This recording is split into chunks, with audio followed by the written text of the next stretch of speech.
भारत गौरव आचार्य श्री पुलक सागर जी गुरुदेव के प्रवचन और लेटेस्ट धार्मिक भजन व कार्यक्रम निशुल्क देखने व सुनने के लिए हमारे YouTube चैनल जीन शरणम मीडिया को आज ही सब्सक्राइब करें और सबसे पहले देखने के लिए बेल आइकन पर क्लिक जरूर करें।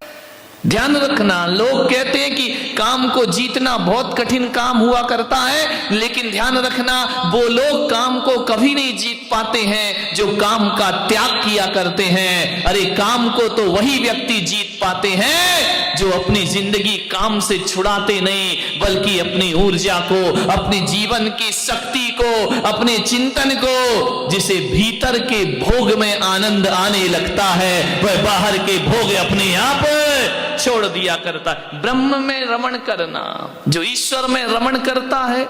अभी इतनी देर आप यहां बैठे हैं, भगवान की भक्ति में, पूजन में, पाठ में, आपके अंदर कोई वासना पैदा नहीं हो सकती है, क्योंकि आप अपनी ऊर्जा को ब्रह्म में रमण करा रहे हैं। आप अपनी ऊर्जा को ब्रह्म में लीन कर रहे हैं, अपने विचारों को परमात्मा में लीन कर रहे हैं। और एक बात मान के चलना, जितनी भी देर आपने पूजन पाठ की है और भगवान में मन लगाया है, हकीकत में कहता हूं यही ब्रह्मचर्य है, यही 10 लक्षण है और यही पर्युषण पर्व है। ये इतनी देर का पर्युषण है। अभी निकलने के बाद तो फिर थारे मारे शुरू हो जाएगा, फिर झगड़े शुरू हो जाएंगे। कई तो इंतजार ही कर रहे जैसे तैसे आज का दिन और कटे और कल चल करके पारणा किया जाए। पारणा भी कहां होते हैं। जय हो तुम्हारी पंचम काल की। 10 दिन से आलू की टिक्की नहीं खाई है, पानी पूरी नहीं खाई है, विचार करिए दही वड़ा नहीं खाया है, होटल में नहीं गए हैं। जो ठेले लगे हैं पानी पूरी के, कल वहीं खड़े दिखाई दोगे। बोले क्यों? बोले गए पर्युषण, मजा आ गया। ध्यान रखिए, पर्युषण मेरे भाई अभी आया ही नहीं है, जाएगा कहां? लोग कह रहे हैं कि आज पर्युषण समाप्त हो जाएंगे, और मैं पुलक सागर कह रहा हूं आज तक हमारे जीवन में पर्युषण नहीं। हर साल आता है पर्युषण, हर वर्ष आता है, चतुर्दशी को चला जाता है, लेकिन मैं कह रहा हूं जो चतुर्दशी को जाता है वो हर साल पर्युषण आता है। ये पर्युषण तिथि में आता है, तारीखों में आता है, कैलेंडर में आता है और तारीखों के साथ चला जाता है। ध्यान रखना, तारीखों में कितने भी पर्युषण आ जाए कोई फर्क ना पड़ेगा, पर्युषण हमारी जिंदगी में आना चाहिए, तब जाकर के जीवन में कोई परिवर्तन होगा। जिंदगी में जितने लोग बैठे हैं, कम से कम ज्यादा नहीं तो अष्टमी 14 को ब्रह्मचर्य की साधना करना सीखिए। महीने में 4 दिन बहुत बड़ी बात नहीं हुआ करती है मेरे भाई। तब तो बैठना सार्थक है, तब तो बैठना सफल है, नहीं तो व्यर्थ हो जाएगी साधना। भीतर का आनंद लो। मैं तो कह रहा हूं कि काम को, विषय वासना को छोड़ना कठिन काम नहीं है, भीतर का आनंद प्राप्त करिए, बाहर का छूटने में ज्यादा देर। एक बात बताओ, आपके हाथ में कंकड़ पत्थर है और कहीं हीरा पड़ा है और हीरा आपको दिख जाए तो कंकड़ पत्थर छोड़ना पड़ते हैं या छूट जाते हैं? विचार करिए।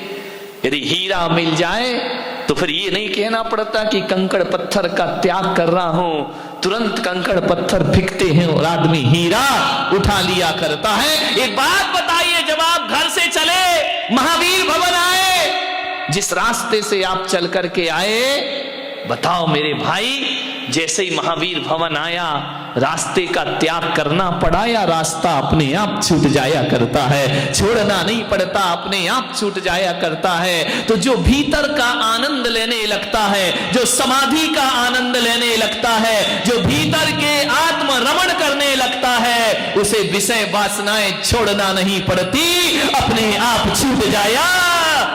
त्याग तपस्या किसे कठिन लगती है? जो भीतर से प्रभु का, परमात्मा का आनंद नहीं लेता, उसे कठिन लगा करती है। और जो भीतर से आनंद लेता है, मैंने अभी फादर बैठे हुए थे, मैंने कमरे में पूछा 10 उपवास के आपको कैसा लगा? बोले जरूरत ही महसूस नहीं हुई, ना पानी की ना इसकी। तो मैंने कहा क्या लगता रहा? बोले बस महाराज से कहा कि साधना करना है, ध्यान रखना, आज इनकी साधना यदि सफल हुई है तो इसलिए नहीं कि इन्होंने त्याग किया, बल्कि इसलिए सफल हुई कि इन्होंने मेरे वचनों का सम्मान किया, इसलिए उनके जीवन में साधना सफल हो जाती। भीतर की लगन लगी हो। लोग कहते बड़ा कठिन है धर्म करना, त्याग करना खाक कठिन है। एक बात बताओ, यदि आप किसी महिला से कहो कि 10 किलो का पत्थर लेके आप पहाड़ पे चढ़िए, कठिन है या सरल है? 10 किलो का पत्थर हाथ में लेके, सिर पे लेके पहाड़ चढ़ना, पत्थर तो छोड़ो, अटैची उठाना बहुत कठिन है। शिखर जी जाओ, अपना ही शरीर भारी लगने लगता है चढ़ते चढ़ते कि यार ये शरीर भी अलग हो जाए तो मैं आराम से चढ़ जाऊं। विचार करिए, 10 किलो का पत्थर लेकर एक महिला पहाड़ पे चढ़ना कठिन काम है। पहाड़ तो बहुत बड़ी बात है, 10 किलो का पत्थर लेके दूसरे मंजिल पे पहुंचना कठिन काम है। वहां भी लिफ्ट ढूंढना पड़ती है कि हमसे ये वजन उठने वाला 10 किलो का पत्थर एक पहाड़ पे लेके चढ़ना बहुत कठिन काम हुआ करता है, बहुत कठिन काम हुआ करता है। लेकिन मैं आपसे पूछ रहा हूं, पत्थर भारी है, पत्थर का वजन है, लेकिन एक बात बताओ बारामती वालों, 10 किलो का बच्चा लेकर जब आप मां चढ़ती है तो भारी लगता है या हल्का लगता है? विचार करिए। बच्चे में वजन हल्का हो जाता है, पत्थर में वजन भारी हो जाता है। पत्थर लेके चढ़ना कठिन है, लेकिन बच्चे को लेके चढ़ना, वजन दोनों का एक सा है। 10 किलो का बच्चा भी है और 10 किलो का पत्थर भी है। कौन सी चीज भारी है और कौन सी चीज हल्की? मम्मी बोले कि जा बेटा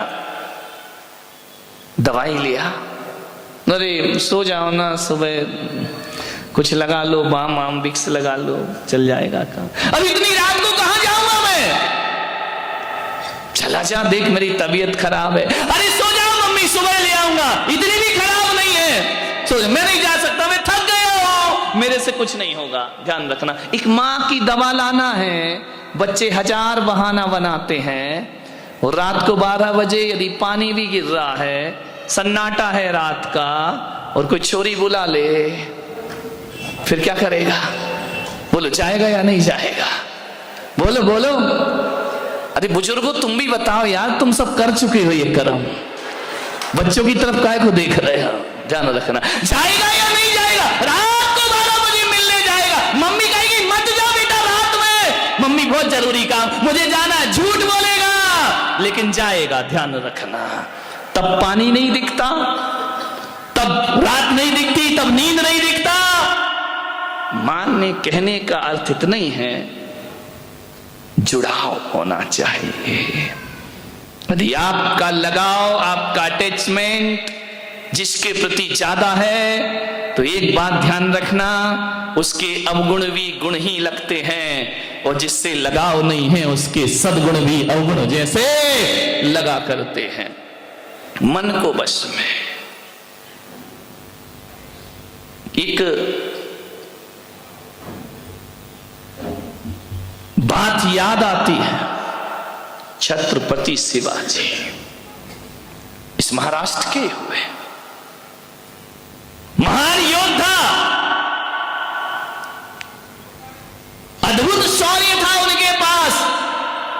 शिवाजी महाराज, ध्यान रखना, हिंदुत्व में प्राण फूंक दी जिन्होंने, भारत के स्वाभिमान को शौर्य प्रदान कर दिया जिन्होंने।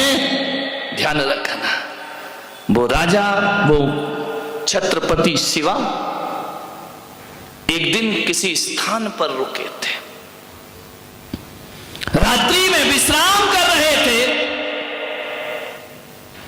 कि कोई एक बहुत सुंदरी रूप लावण्य की धनी खिड़की से उनके कमरे में आ गई। उसने शिवा को देखा, आसक्त हो गई शिवा पर। इतना शौर्य, इतना पौरुष जिसके अंदर हो, इतना स्वाभिमान हो। शिवा जी रात में उठे, उन्होंने कहा तुम यहां कैसे आई, और इतनी रात में तुम्हारा आना उचित नहीं है मेरे कक्ष में, अभी यहां से निकल जाओ। उस महिला ने कहा मैं जा नहीं सकती हूं, मैं बड़ी मुश्किल से तो आई हूं। शिवा ने कहा क्या कहना चाहती हो? बोले मैं तुम पे आसक्त हूं, मैं तुमसे आसक्त हूं, तुम्हारा आलिंगन चाहिए। शिवा ने कहा क्या कह रही हो तुम? बोले शिवा मैं तुम पर मोहित हूं, तुम्हारी कायल हूं, तुम्हारे कृत्यों की प्रशंसक हूं, मैं तुमसे प्रभावित हूं। क्या चाहती हो? यही चाहती हूं कि मैं अपनी कोख से तुम्हारे जैसे बेटे को जन्म दूं।